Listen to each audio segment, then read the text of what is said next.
Wow, good morning. That was Kate playing a Nina Simone piece called Mississippi Goddamn. Welcome to this Sunday service with the Eno River Unitarian Universalist Fellowship. I'm Reverend Deborah Kerr, and whoever you are, wherever you come from, whatever your race, your gender, whomever you love, wherever you are on your spiritual journey, welcome. I want to extend a special welcome, especially if you are new to this community, if you are visiting with us for the first or second time, especially. I invite you, maybe you might want to say hi, put something in the chat box and let people know that you're here. You'll find a link there that'll help you find out more about us as well. And we invite everyone who's here this morning to come to a virtual coffee hour right after the service. Information about how to get there will appear on your screen at that time. So right now, all of our Sunday services and programs are online, just like all of our services and all of our programs anyway are online. Our campus remains closed as we do our part to help slow the spread of the coronavirus. And we have some fabulous offerings. So check them out in eNews or check them out on our website. This summer, especially on Sunday mornings, we have a 9 o'clock program called Odyssey, in which our members share their spiritual journeys and answer questions from fellow members. There's a children's chapel, which begins at 9:30, and then, of course, this service. So our guest preacher this morning is the Reverend Jim Magaw, and I'll introduce him a little more fully later in the service. Our tech team this morning is Sean Trimble and Michelle Sager. Kate Lewis is on the piano, and the offertory is a special composition by our own Chris Macon. We'll be using music from other sources this morning too, as you will hear and see in this service. And so now let's just take a breath together and center ourselves. Let's be here now together on this gorgeous summer morning. We're going to continue with the prelude, Summer Eruption by Kate Lewis.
Our opening words are by civil rights activist, leader, House of Representatives member John Lewis, who said, Do not get lost in a sea of despair.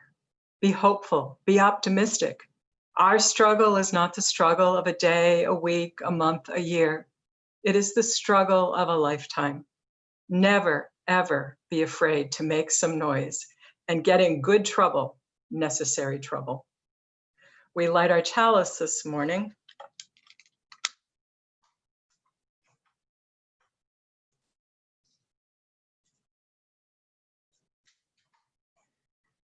We light our chalice for the light of truth and the power of love, with gratitude for those who came before and showed us how to make some noise and how to put ourselves in the way of some good, sometimes necessary trouble.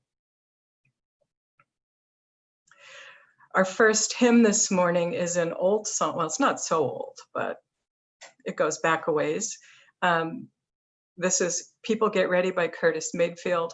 These are the lyrics as he originally wrote them, and you can sing along if you like because the lyrics are on the screen.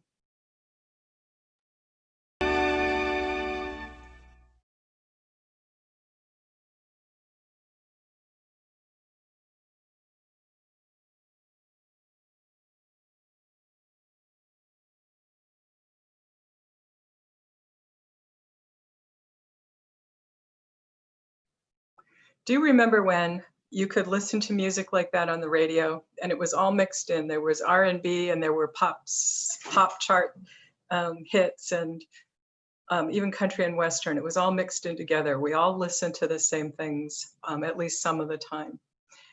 I miss that. I miss that, having a common playlist. So I want to turn back to the service this morning. I want to tell you a story. Nearly 10 years ago, a man who lived in Chapel Hill called me about the possibility of doing a student ministry at ERUUF. He worked full-time and he attended a week-long intensive classes at Meadville Theological School in Chicago. His name is Jim Magaw, and after talking with Jim, I was so glad to say, yes, this is a good idea. And soon all of ERUUF was really glad too, because Jim is a gifted singer and storyteller and preacher. He takes ancient texts and he weaves old sources together with contemporary issues of our own day. Jim was with us for 2 years, from 2011 to 2013. He was ordained by ERUUF, I can't recall, I'm sorry, late 2013 or early 2014. Soon after that, he was called by the Unitarian Universalist Church of the South Hills in Pittsburgh, Pennsylvania, where he's been ever since, very successfully. Jim's got strong ties, though, to North Carolina, and so he comes back to visit. And when he does, it's been a joy, when he's been in the neighborhood, to be able to have him come back and join us again as a guest preacher. So I'm delighted to welcome the Reverend Jim Magaw as our pulpit guest once again, this time online via the internet from Pittsburgh. So Jim is going to tell a story, and then that's going to be followed by a new song by Peter Mayer.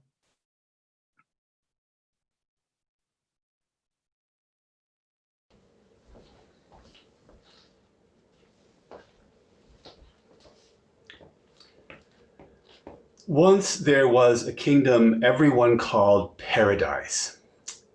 It was called Paradise not because it was any more beautiful or any richer than any other place, but because of the way the people who lived there cared for one another. In this kingdom, if a friend needed something from a friend, someone always stepped forward to help without even being asked. If a neighbor needed something from a neighbor, someone would respond cheerfully and graciously without ever asking for anything in return. Even if a stranger needed something, people came forward to help with hospitality and generosity and great kindness. All of this was because of the wise queen. The queen knew that her subjects would treat one another the way she treated them, so she was always careful and attentive and helpful. And even if she couldn't help someone, she would at least listen and express her concern. But at last the queen grew old, and she appointed her son, the prince, to rule in her place when the time came.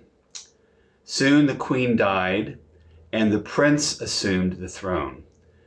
The prince, however, was not like his wise mother, and he did not treat people the way his mother did.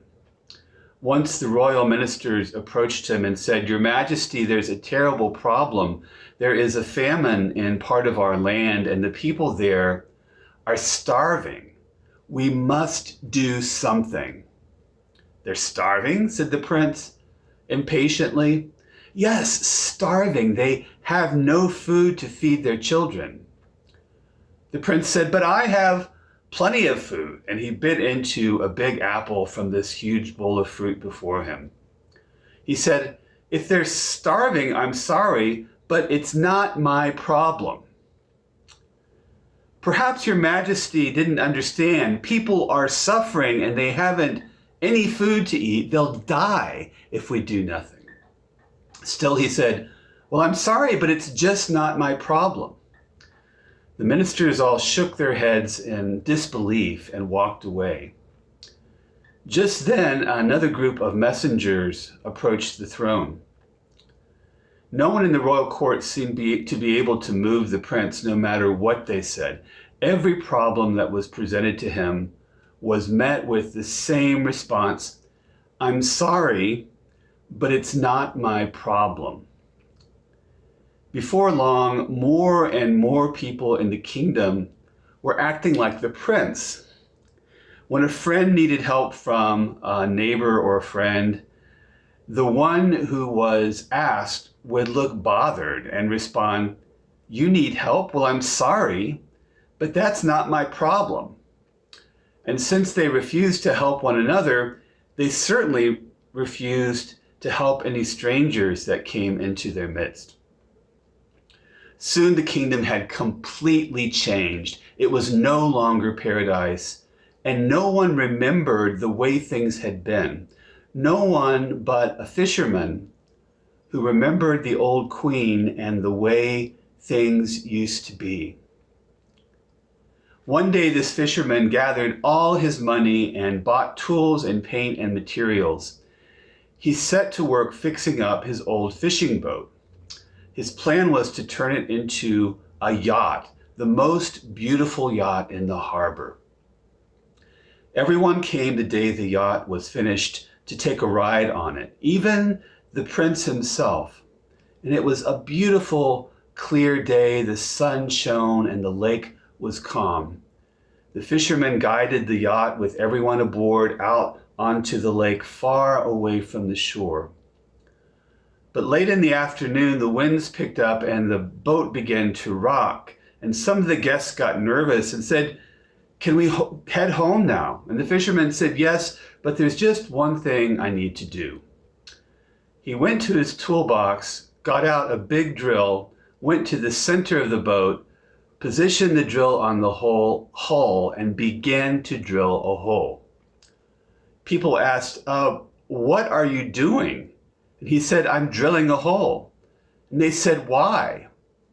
He said, "Why? Because it's a great day for drilling holes." But they said, "Fisherman, if you drill a hole in the boat, water will rush in and we'll all drown."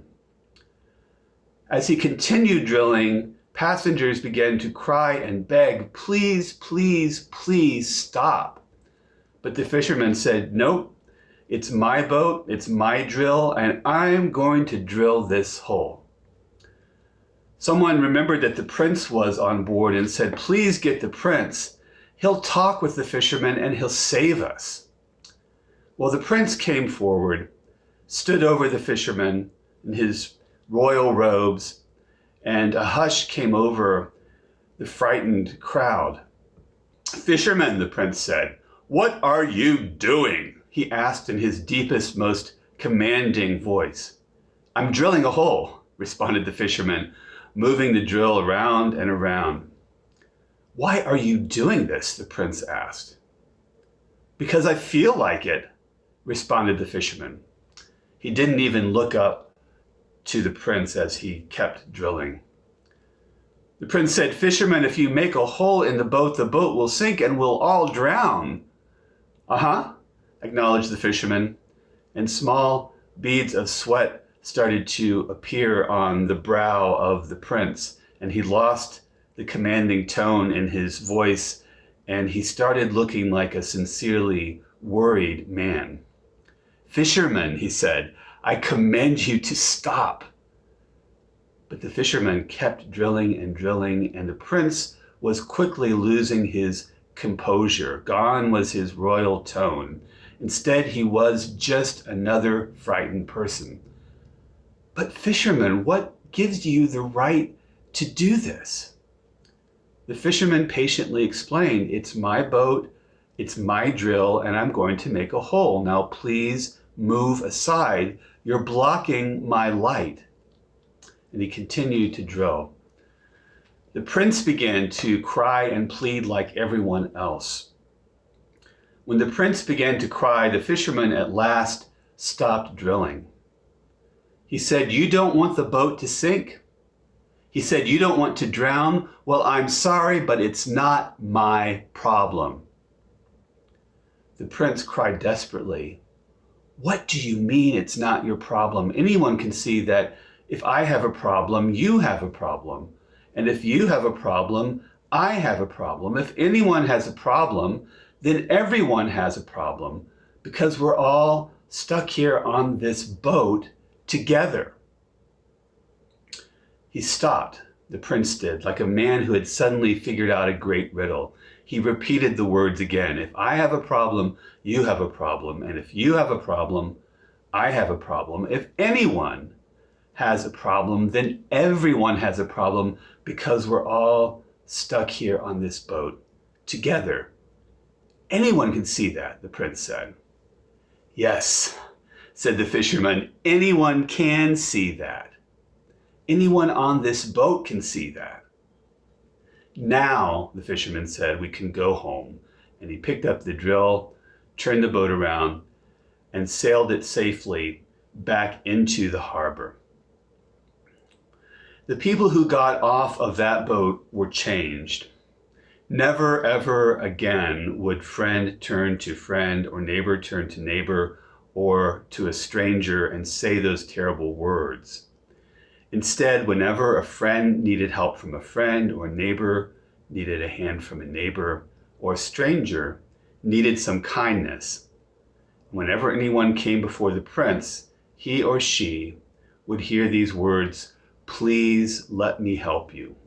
Because if you have a problem, I have a problem. And if I have a problem, you have a problem. If anyone has a problem, then everyone has a problem." Because you see, we're all here stuck in this thing together. And once again, the kingdom was paradise.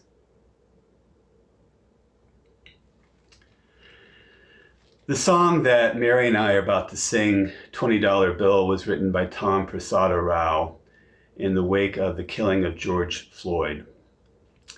That incident, as you may recall, began when Floyd allegedly attempted to use a $20 bill to pay for cigarettes at a convenience store, whereupon the police were killed, and the incident escalated after that, resulting in his death.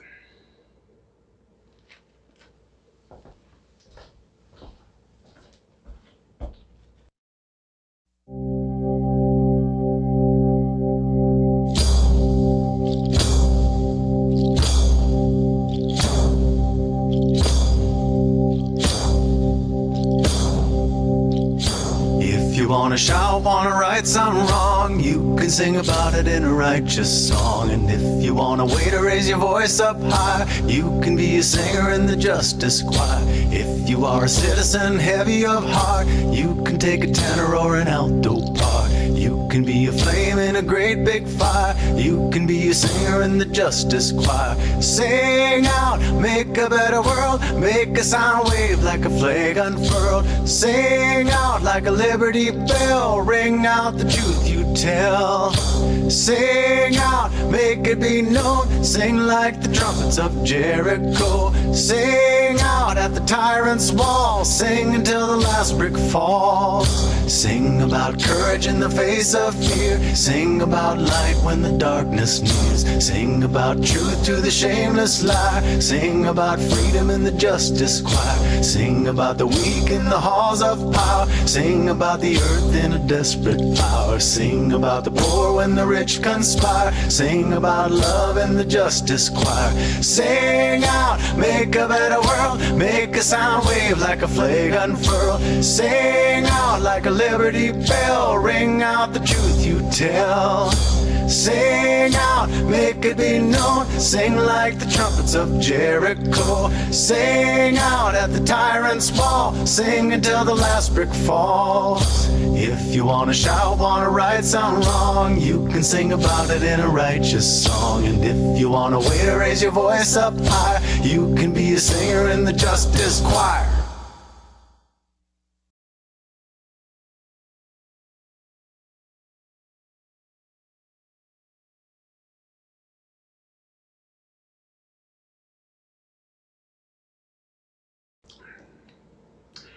Good morning, everyone. First of all, I'd like to thank Reverend Kerr for the invitation to preach for you today, coming to you from my living room in beautiful Pittsburgh, Pennsylvania, with my congregation's banner behind me. It's always such a great pleasure for me to be with you at ERUUF, the congregation where I learned to be a minister, and which feels like a spiritual home to me. I'm sorry that we can't be together in person, but I am grateful to be able to join you virtually, and I hope to see you again in real life sometime in the not too distant future. The current conversation that's taking place about policing in the United States was, of course, sparked by the widely shared phone video of the killing of George Floyd by Minneapolis police officer on May 25th, just 2 months ago, though it seems like longer than that in some ways. Rarely, if ever before, have we seen such blatant cruelty and horrific violence on display. It was truly sickening and disturbing beyond any words to describe it.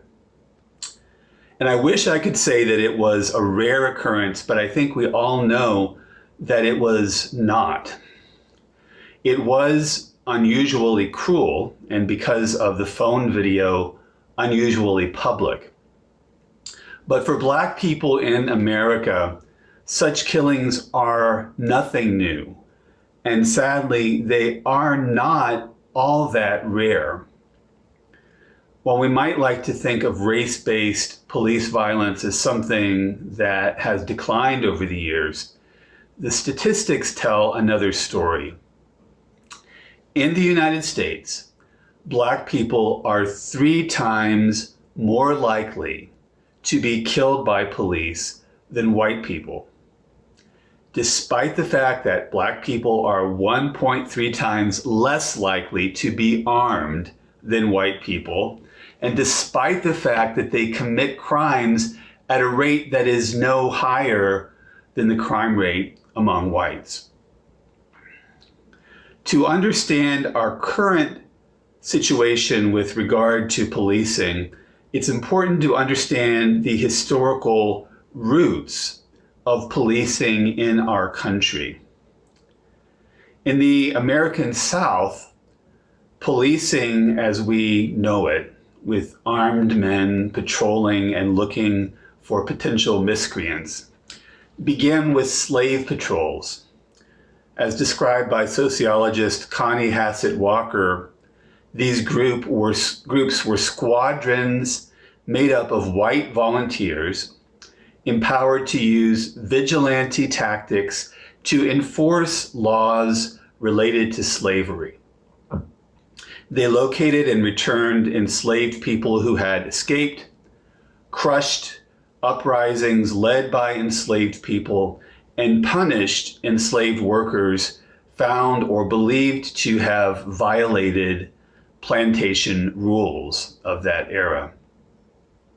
The first of these slave patrols began in South Carolina in the early 1700s, and by the time John Adams became our second US president in 1797, slave patrols existed in every state that had not abolished slavery. At that time, 9 of the 17 states were slave-holding states. And these weren't just states in the Deep South. They also included Delaware, Maryland, and New Jersey. Members of slave patrols could forcefully enter anyone's home, regardless of their race or ethnicity, based on suspicions that they might be sheltering people who had escaped bondage. The more commonly known precursors to today's police forces began springing up in large municipalities in the Northeast and the Midwest in the early 1800s, beginning in Boston and then spreading elsewhere across the nation. These police forces were, of course, overwhelmingly white and male, and their focus was more on responding to disorder than it was on protecting individuals or solving crimes. These police forces were often deployed to quell labor uprisings and to protect the property of the rich and the powerful. As Eastern Kentucky University criminologist Gary Potter explains, officers were expected to control a dangerous underclass that included African Americans, immigrants, and the poor. Through the early 20th century, there were few standards for hiring or training officers, and police corruption was commonplace. From the very beginning, police forces in America were specifically designed to keep the underclass in their place and to protect the rich. That's what they were designed to do, and it's still a part of the DNA of every police force in the United States. As early as the mid-1800s, the public recognized that there were serious problems with police forces and overstepping. And the first major effort at police reform began with the Lexow Committee in New York City in 1894, which was convened to address the routine bludgeoning of citizens by patrolmen armed with nightsticks or blackjacks, as the historian Marilyn Johnson has written. Subsequent attempts at police reform included the Wickersham Commission in 1931, the Kerner Commission in 1967, and most recently, the Obama administration's President's Task Force on 21st Century Policing. Recent reform proposals have often included such tweaks as implicit bias training for police officers, police community listening sessions, slight alterations of use of force policies, and systems to identify potentially problematic officers early on in their careers. But sadly, these reforms have not solved the problem. In part, reform has not worked because police forces are doing what they were designed to do, which is to enforce the status quo and protect the property and safety of the privileged over and above the rights of the oppressed and marginalized. That's what police forces were designed to do, and that's what they continue to do very well, despite repeated sincere attempts at reform.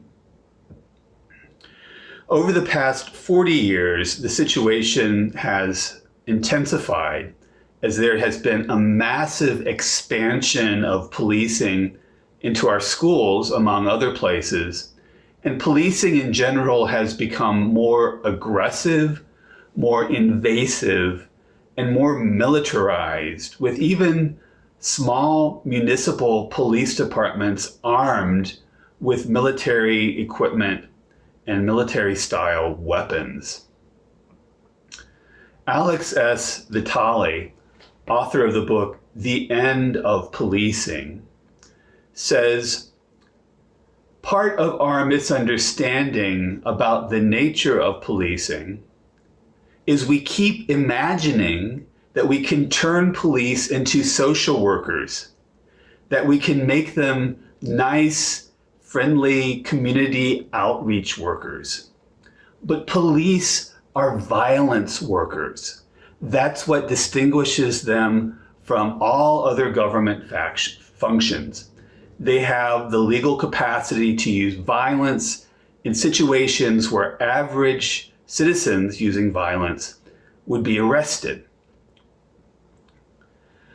Police are not social workers, they are violence workers. That's an important insight, and one that we need to keep in mind when we think about what to do about policing in America today. When Vitale calls for an end to policing as we know it, he's not talking about throwing a switch that would instantly do away with all law enforcement. Rather, in his own words, what I'm talking about is the systematic questioning of the specific roles that police currently undertake and attempting to develop evidence-based alternatives so that we can dial back our reliance on them. And my feeling, Vitale says, is that this encompasses actually the vast majority of what police do. We have better alternatives for them. Vitale continues, even if you take something like burglary, a huge amount of burglary activity is driven by drug use. And we need to completely rethink our approach to drugs so that property crime isn't the primary way that people access drugs. Vitale says we don't have any part of this country that has high quality medical drug treatment on demand. But we have policing on demand everywhere, and it's not working. It's not working. It's never worked. And there's no reason to think that policing as we know it will ever work when it comes to addressing the underlying problems that have been plaguing this country since its inception. Again, in the words of Vitale, when we turn a problem over to the police to manage, there will be violence, because those are ultimately the tools that they are most equipped to utilize. Handcuffs, threats, guns, arrests. That's what really is at the root of policing. So if we don't want violence, we should try to figure out how to not get the police involved. I'll share some more of my thoughts about the defund the police movement in just a few minutes. But first I'd like to share a song with you. The song I'm about to sing, with some help from my friend Mary Pratt, $20 Bill, was written by Tom Prasada Rao and refers to the fact that the killing of George Floyd began with a dispute over an allegedly forged $20 bill that Floyd tried to use to buy a pack of cigarettes.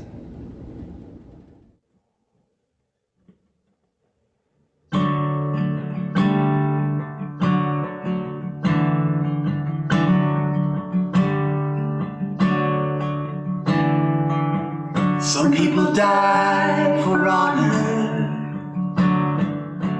Some people die for love. Some people die while singing to the heavens above. Some people die believing in the cross on Calvary's hill.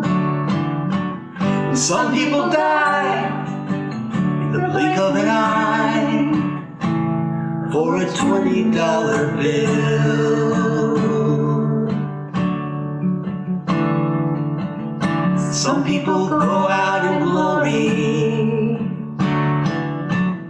yeah, with the wind at their back.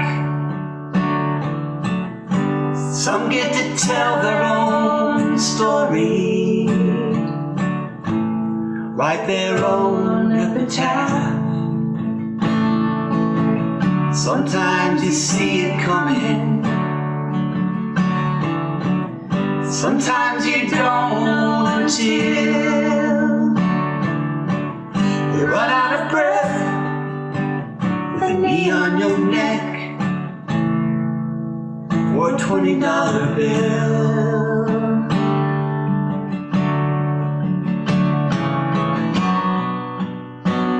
Oh, brother, I never knew you.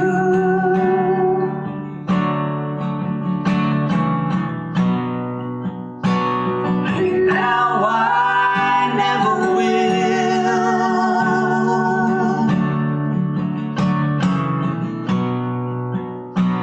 But I make this promise to you.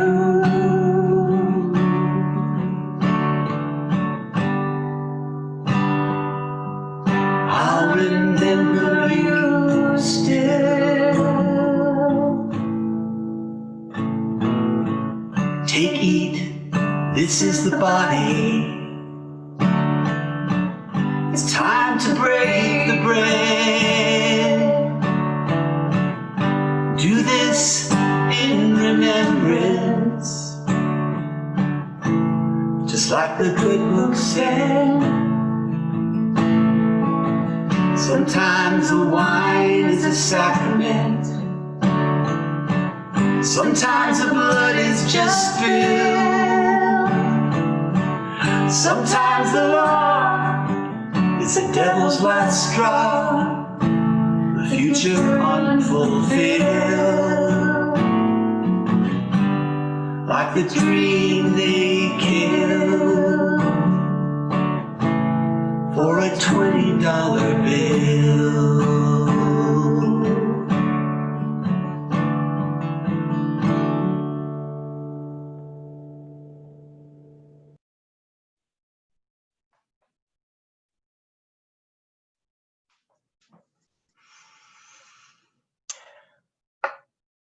Would you join me in the spirit of meditation and prayer?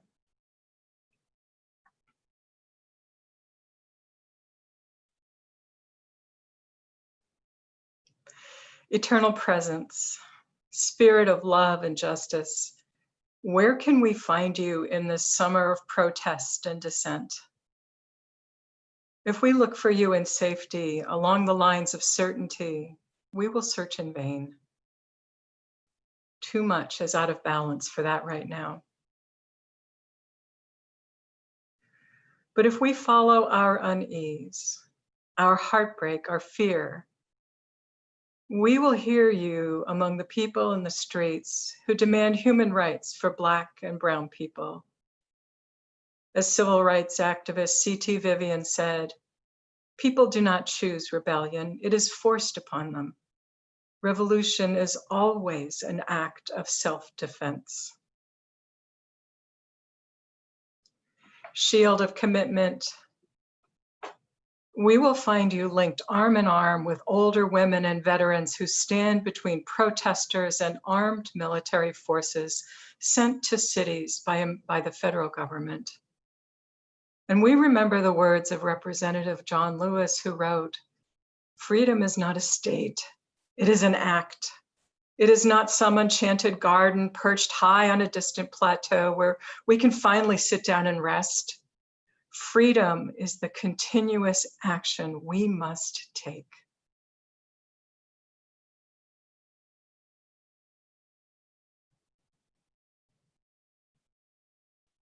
Creative responder.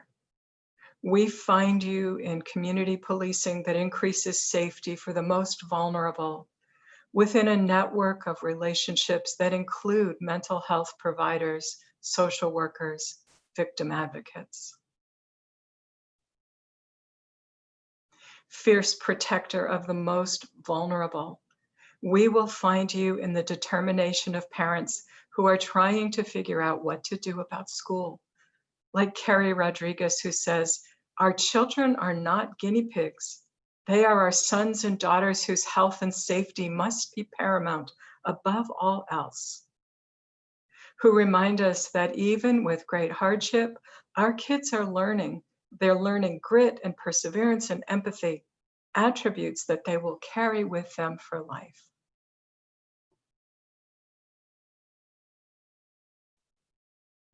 This morning, we hold in our hearts all in this spiritual community who struggle with injustice, who struggle with illness and with other stress. Lisa Chandek Stark, who asks for prayers and good wishes for her father, Jim Stark, as he battles late-stage cancer. Susan Heyman, who is recovering from foot surgery and would appreciate receiving funny jokes by email. And we rejoice with all who celebrate life's happier milestones, among them Reverend Jacqueline, as she completes 8 intense months of cancer treatments, successfully completes 8 intensive months. Let's pause for a few moments of silence to hear the prayers of our own hearts.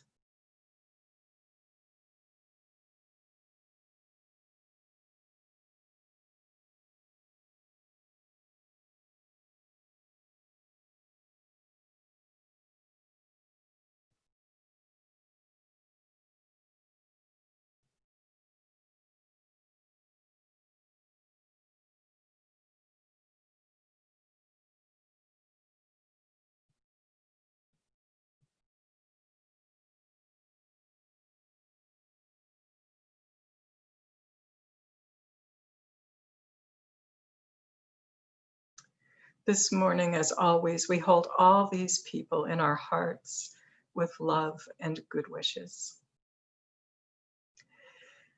Life abundant, source of justice and peace, remind us to search for the sparks of peace and justice that are already planted in our own hearts. We will find you there.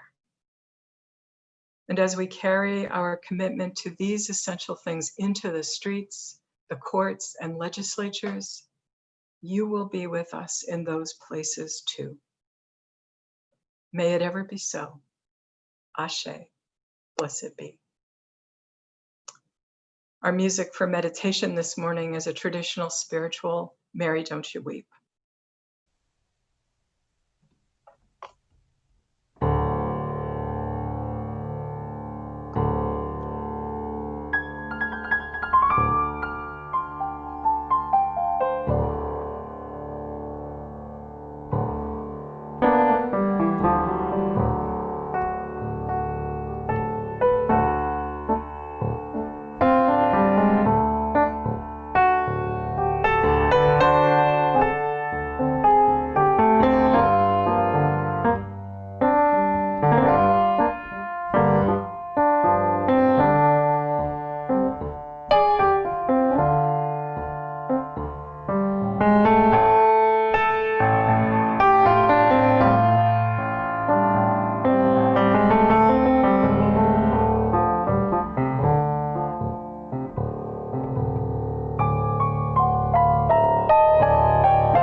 Defunding the police may be a hard pill to swallow for many of us who are white and middle or upper class, in part because the police have done a pretty good job protecting us. We are protected by many layers of political, economic, and physical security, including the protection of the police. White America has, for centuries, chosen to believe the myth that police serve and protect everyone equally, but that's simply not the case.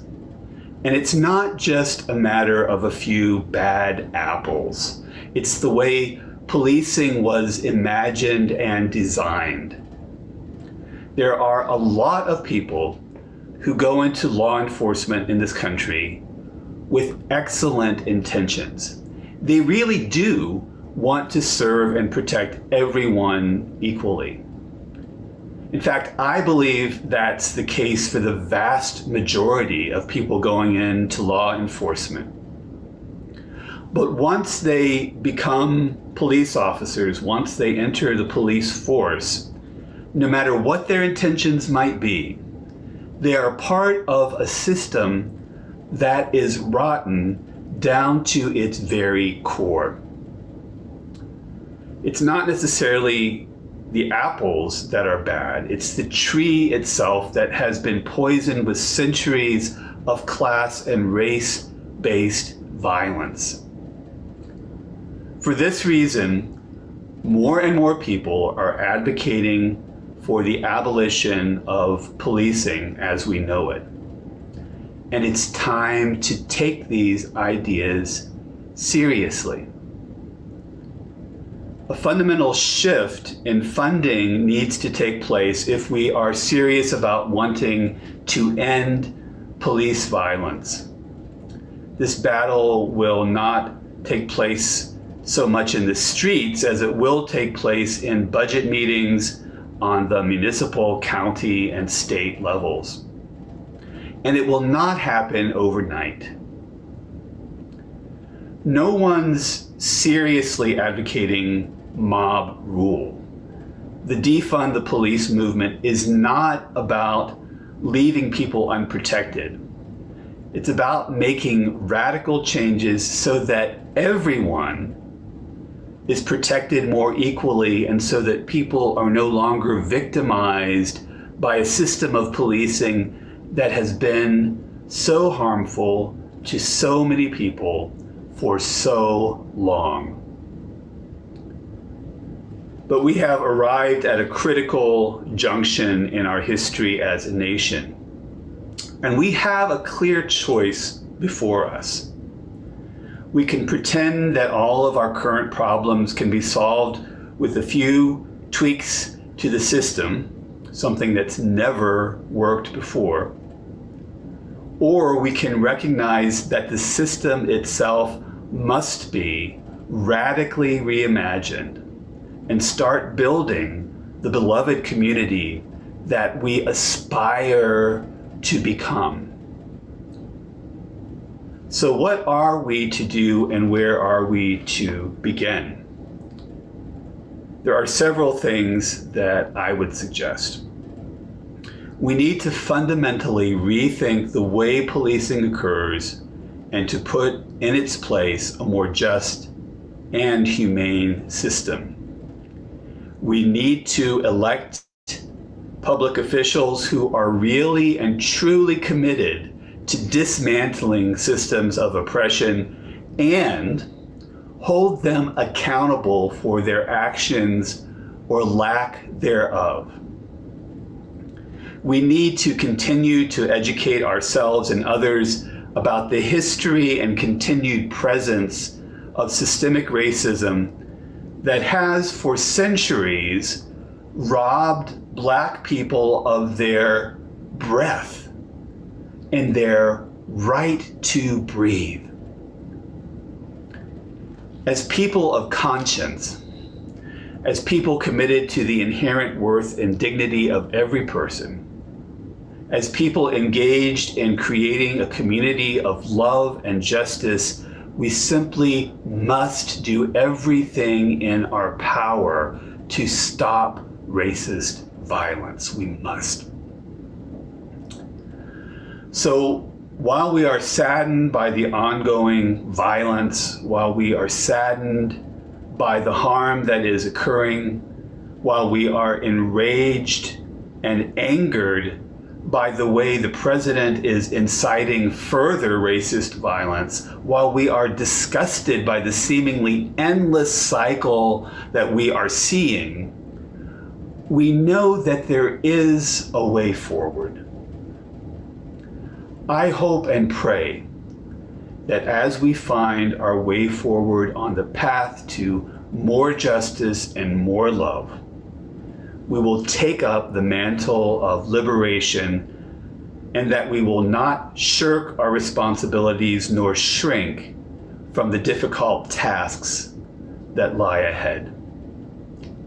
May it be so. Amen.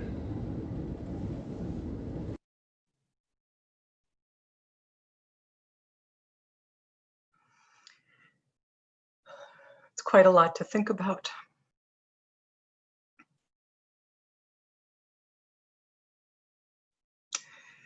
This summer, we continue, as I said earlier, with all of our ministry online, and your financial support is so appreciated, whether you give through the website on Sunday morning or through auto draft or by sending a check through the mail.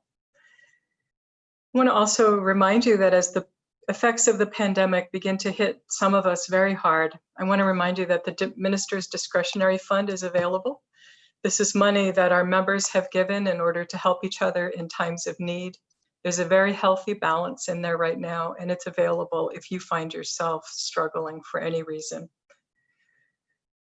This morning, as we take time to consider our giving to the world, as we consider, what we give of ourselves and in part what we give to ERUUF, we're going to listen to a song, an original song by ERUUF's own Chris Macon. It's called "We Won't Stand Down."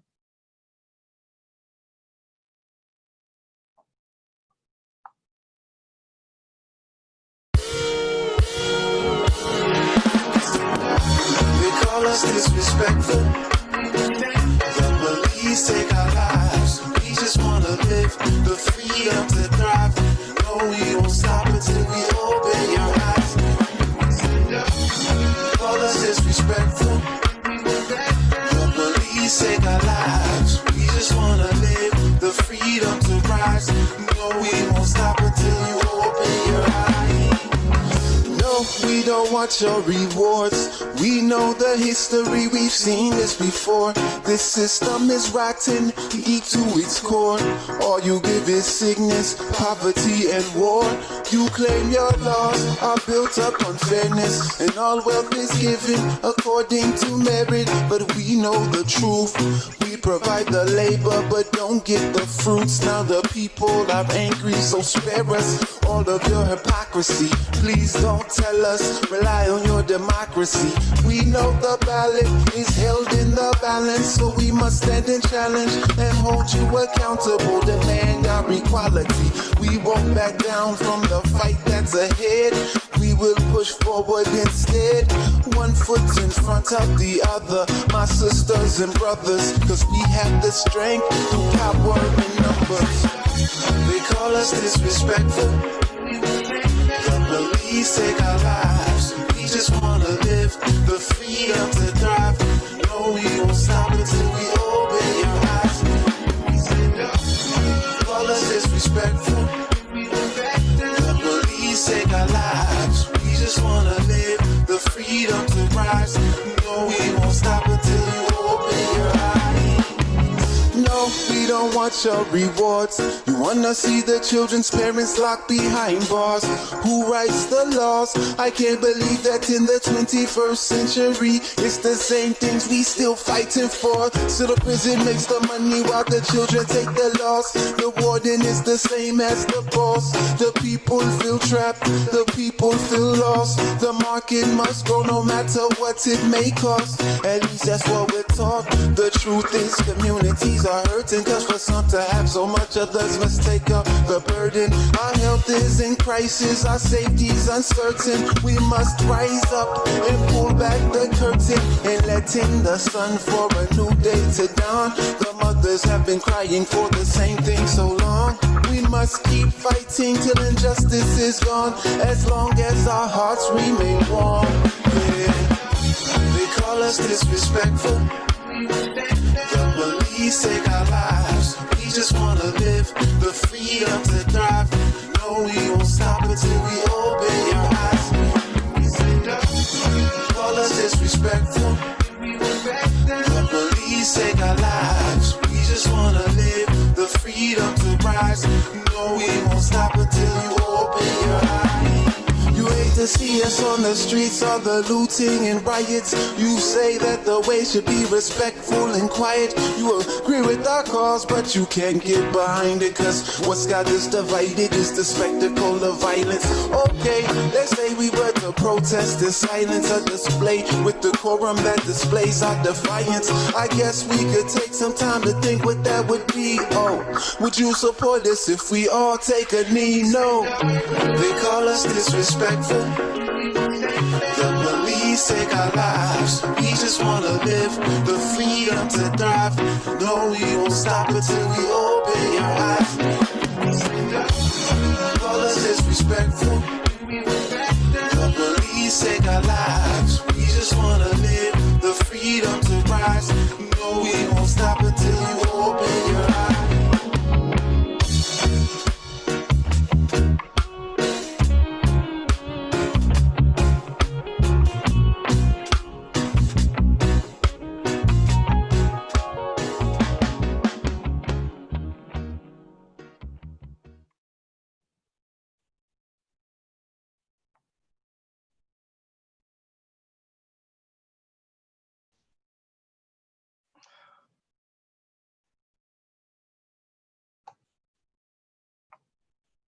Here I am.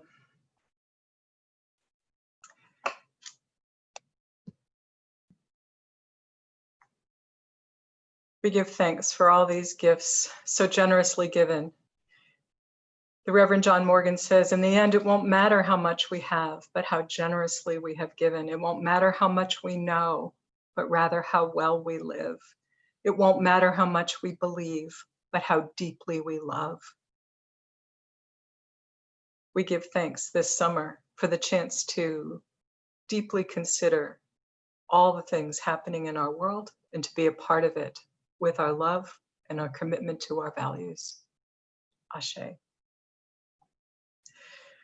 The last hymn this morning is a song that we sing often when we're in the sanctuary. It was written by Martha Sandifer and it's called Building a New Way. This is Martha performing her own song now.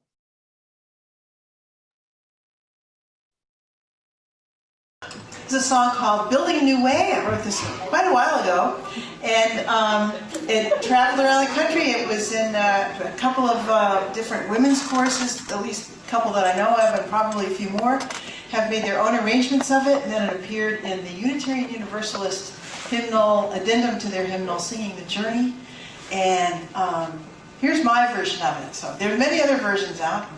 Since it's my song, I get to have my own version.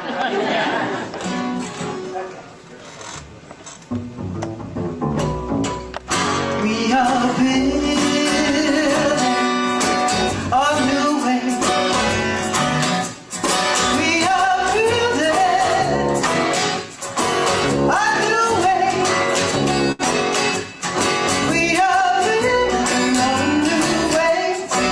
Working for it every day. We are building a new way. We are working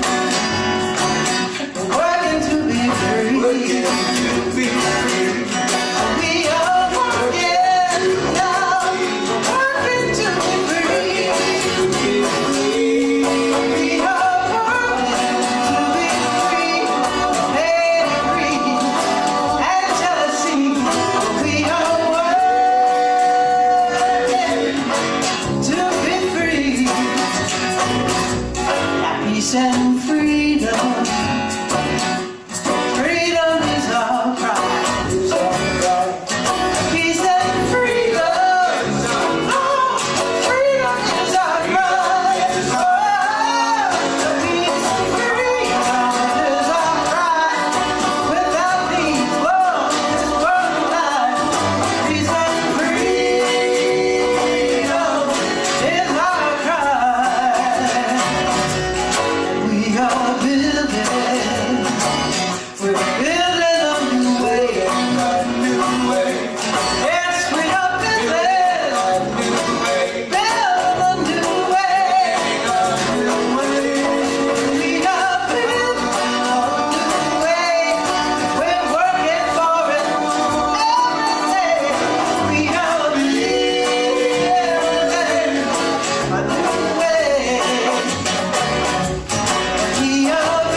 Our closing words this morning are by the poet Simon Ortiz. So as we leave here this morning, we leave with a dream.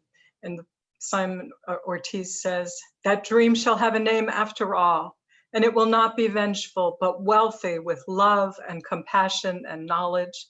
And it will rise in this heart, which is our America, an America we build together. Let us go in peace to do the work of justice with compassion. Blessed be. Amen.